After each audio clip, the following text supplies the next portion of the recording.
10 are the brave heroes that in the next set, Phyrexia OLB1, will step to the fore and face the ruling praetor of New Phyrexia, Norn, in an attempt to thwart her plans of conquest for the entire multiverse. But of these 10 heroes, only 5 will make it through the epic battle that awaits them on New Phyrexia unscathed. Hello you guys, I'm your host Octopus here and welcome to a new video. As you will surely know by now, OLB1 will take us back to the world of New Phyrexia, where terrible mechanical horrors will be awaiting the 10 Planeswalkers protagonists of this set. And among these horrors, there is one in particular that will seal the fate of 5 of them. Of course, I'm talking about the process known as completion, through which the biological parts of a living being are replaced entirely by mechanical components, causing the transformation of the poor victim into a child of Phyrexia. Now, as I was mentioning, over the past week, Wizards has stated that as many as 5 of the 10 walkers involved in this fight will, unfortunately, suffer this fate. In the same occasion then, it was also confirmed that Koth won't be one of them. So it seems that the Vulshok Planeswalker from Mirrodin, versed in the art of geomancy, will in fact be one of the lucky guys who'll survive and manage to escape the grip of Phyrexia. So, since we officially got our first lucky winner, it seems only fair to find out more about the past of this character who is often left behind and who, all things considered, will probably be one of the protagonists of the new set during the Coalition's assault on New Phyrexia. I'm talking about the Fire of the Resistance, whom I believe will become the true and only leader of the Mirrodin army in the days to come. Koth of the Hammer. Okay, so Koth was born in the Oxida chain on the plane of Mirrodin.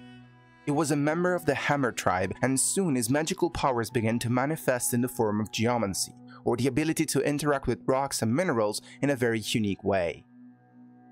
The young Koth ascended to Planeswalker status when open warfare broke out among his people over a strange disease that began affecting the minerals present in their land, making them brittle and inconsistent.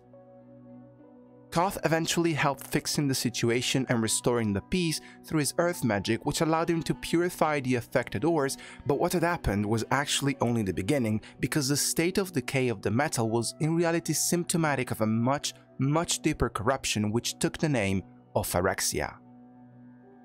So the story goes that the Silver Golem Karn, creator of the plane of Mirrodin, which was originally called Argentum, accidentally contaminated his own plane with the glistening oil, which was a substance engineered by the Phyrexians to corrupt anything it came in contact with. So what happened over time is that the substance spread like a virus throughout the world of Argentum, corrupting the minds and bodies of its semi-metallic inhabitants and exploiting the world's metal structures as its own breeding substrate, and eventually, over hundreds of years, Argentum transformed into Mirrodin, and Mirrodin into New Phyrexia. Now, contrary to what had happened in the past, however, this time it was not only the colorless artifact mana and the black mana of death and decay that gave power to this new incarnation of Phyrexia. In fact, in secretly spreading through Mirrodin, Phyrexia was unable to define a single unifying purpose for its race and consequently infiltrated all the colors of mana, taking different shapes and forms in each of them and creating multiple conflicts on all fronts. And it was right at this very moment, when the Phyrexian corruption became strong enough to allow its army to mount a full-scale attack against the native Mirrans, that Koth's journey as a Planeswalker began, as a young Vulshok rendered his arm with the Phyrexian insignia as an evidence of his promise to free his people once and for all. Okay, so Koth's first stop was the island of Urborg, on the plane of Dominaria, and specifically the Heroes' Memorial, which was a monument that had been erected by Frey allies in memory of those who had fallen during the first Phyrexian invasion of Dominaria, and where Koth learned that he was to seek out a certain man named Venser. Also, I should mention that despite the troublesome first encounter between the two in the gladiator pits of Urborg, Koth was assisted in his search by the human planeswalker from Bunt, Elspeth Tyrell. Now, the artificer named Venser wasn't that hard to find, but the moment Koth and Elspeth stepped into his workshop, they were horrified to learn that Venser had been working on enhancing a Phyrexian vessel, upgrading it, if you will, to be able to traverse the blind eternities at will. Oh no, I mean, what? Why would you? And wait, because that's not even the fun part, because it became immediately obvious, and I mean like 2 seconds, that Venser had absolutely no idea of the power he had been meddling with. I mean, that's just awesome, isn't it? Now, understandably, Koth began thinking and recalling of all the destruction, pain, and death and suffering that the world of Phyrexia had unleashed on his own plane, and he lost his fucking mind on the dude. I mean, he forcefully encased Benzer's head in a freaking stone mask and forced the guy to walk to New Phyrexia to see for himself how idiotic he had been. I mean, isn't that fantastic? God, I love this guy. Okay, anyway, this was not even the worst part. Can you believe that? Because of course, as you can imagine, since Koth had been missing from Mirrodin, the corruption and decay of Phyrexia had spread like wildfire over much of the plane, altering its geography and also its inhabitants in a monstrous way. Now, immediately after parting ways with Elspeth, who was by far the most badass of the three, Koth and Venser were also immediately defeated by a corruptor Arvester, and they were taken as prisoners to the Beast's lair, which was located near Ish Shah, better known as the Vault of Whispers, and home to Geth, who was one of the 7 Black Steel Thanes of New Phyrexia. Okay, eventually, and solely thanks to another providential intervention by Elspeth, the two managed to escape certain death, or worse, you know, with completion and all that, and altogether they made their way to the Vault of Whispers. To which you might ask me, now why would they ever go sticking their nose in Gethinator's own house? Well, they actually had a reason for this. The idea was to find a passage to the underworld of the plane all the way down to its core, where they hoped to be able to find the great creator Karn, free him, and get his help against Phyrexia. Once they arrived in front of the vault, however, they found themselves looking at a very different picture. There was an immense army of Phyrexians marching out of the vault and onto the plane's surface. So the three hid nearby, sort of in a like Minas Morgul kind of fashion, if you know what I'm talking about.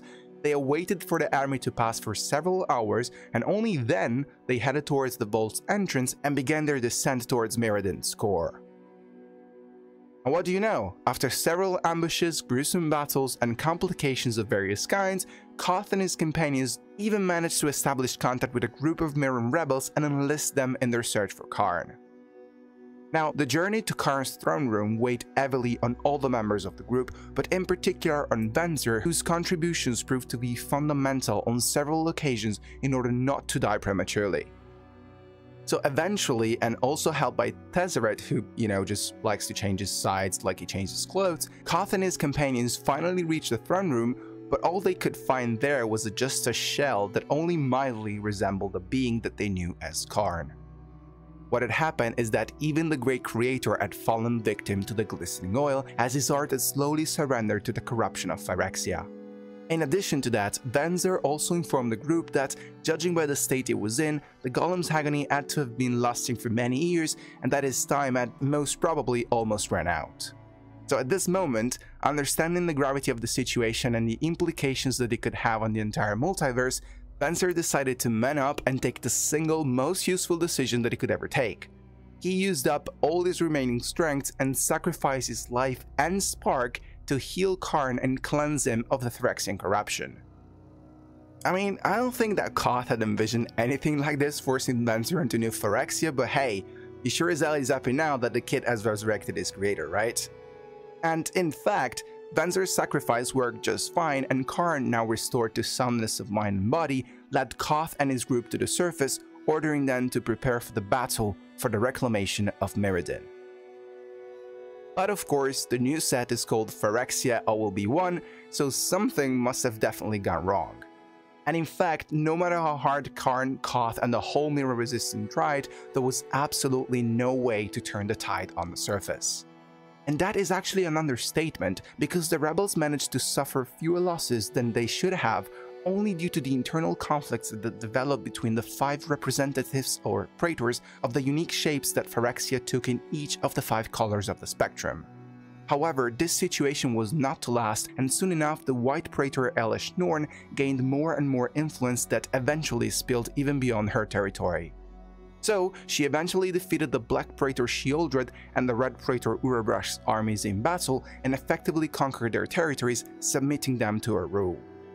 Well, technically just one of them, because Urborg just couldn't stand Norn and he preferred to flee in exile to the streets of New Capenna.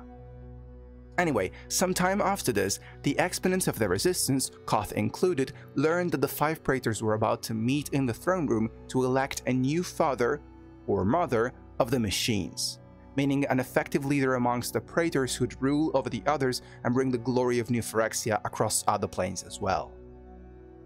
So, because apparently they didn't have enough, the Resistance saw this as their last chance to mount a desperate attack against the Phyrexian tyranny that Norn represented.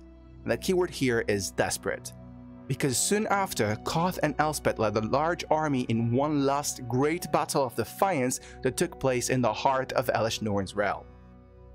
And of course, once again, they were brutally and utterly destroyed. I mean, don't get me wrong, they fought valiantly and all that, but it was way too late at this point. I mean, the Phyrexian hordes were relentless and their numbers infinite. There was no other possible outcome to this.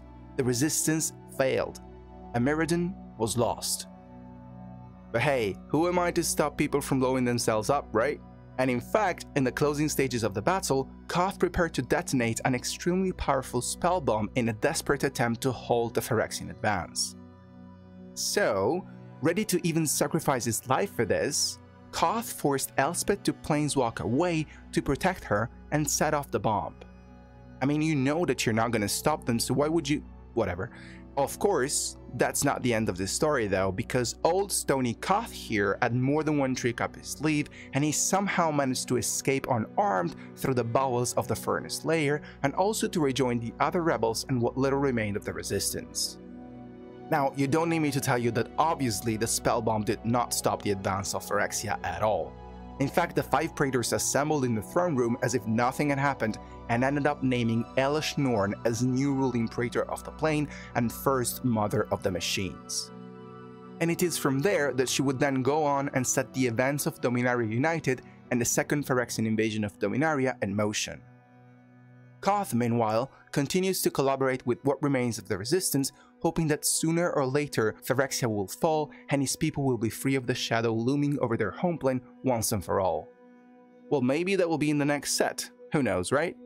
Speaking of which, this brings us directly to Phyrexia OLB1, because after the second Phyrexian invasion of Dominaria, the Gatewatch, just brilliantly I must say, like mwah, decide to bring the battle back to the plane of New Phyrexia, and thanks to an anonymous report by Tezzeret, Koth has managed to communicate to them his plans to lead yet another assault on the Phyrexian core, for which this time at least he accepted to wait for their support.